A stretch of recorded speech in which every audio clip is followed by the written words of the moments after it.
Welcome to ABC campus. आज हम contract act 1872 में सेक्शन 34 कवर करेंगे, which is when event based on future conduct deemed impossible. लेकिन ये जो यहाँ पर हमने लिखा हुआ है, ये इसका शॉर्ट टाइटल है और ये सेक्शन रिलेट करता है कंटीजेंट कॉन्ट्रैक्ट के साथ, और इसका जो कंप्लीट टाइटल है वो काफ़ी लेंथी है, which is when event on which contract is contingent, यानी जो कंटीजेंट इवेंट है टू बी डीम्ड इम्पॉसिबल। कब उसको इम्पॉसिबल समझा जाएगा? If it is the future conduct of living person. अगर वो इवेंट ये है कि एक सर्टन पर्सन क्या करेगा या क्या नहीं करेगा। तो ये टाइटल बड़ा ज़रूरी है क्योंकि ये जो वर्ड है ना, डीम्ड इम्पॉसिबल, यही इस सेक्शन की अंडरस्टैंडिंग के लिए इम्पॉर्टेंट है। तो इसमें बेसिकली ये कि शायद फुली इम्पॉसिबल ना हो, लेकिन उसको इम्पॉसिबल समझा जाएगा। तो सेक्शन की वर्डिंग क्या है कि if the future event on which contract is contingent, अब कॉन्ट्रैक्ट एक फ्यूचर इवेंट पे कंटीजेंट है, is the way in which a person will act at an unspecified time, कि एक आदमी, किसी पर्सन, आदमी औरत, उनके एक्ट पर डिपेंड कर रहा है। तो event shall be consider to become impossible. उसको कब इम्पॉसिबल समझा जाएगा? When such person does anything which renders it impossible. वो आदमी कुछ ऐसा कर देता है कि वो उसके बाद इम्पॉसिबल हो जाता है। लाइक उसने कोई ऐसा एक्ट कर दिया जिसके बाद वो इवेंट, वो एक्शन नहीं कर सकता जो हमने कंटीजेंट कॉन्ट्रैक्ट में डिसाइड किया था। That he should do so act with in any definite time, कि अगर तो हम कहते हैं कि उस टाइम तक करना था और वो टाइम गुजर जाता है, तो जाहिर बात है वो इम्पॉसिबल हो जाएगा।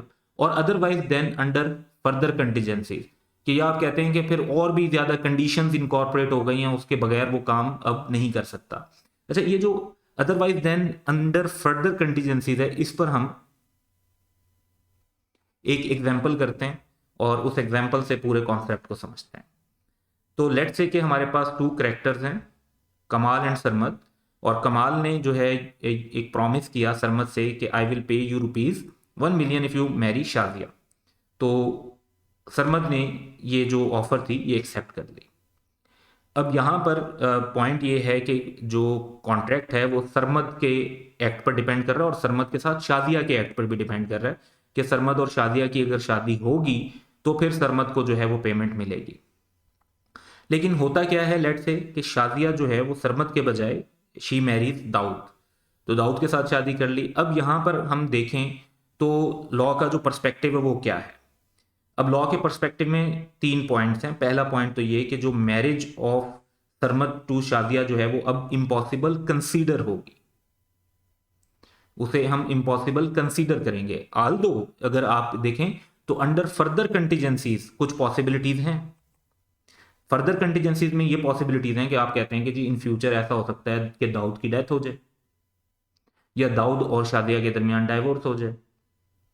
तो इन दैट सिचुएशन और शादिया फिर जो है वो सरमद से शादी कर ले, तो that is a lot of contingencies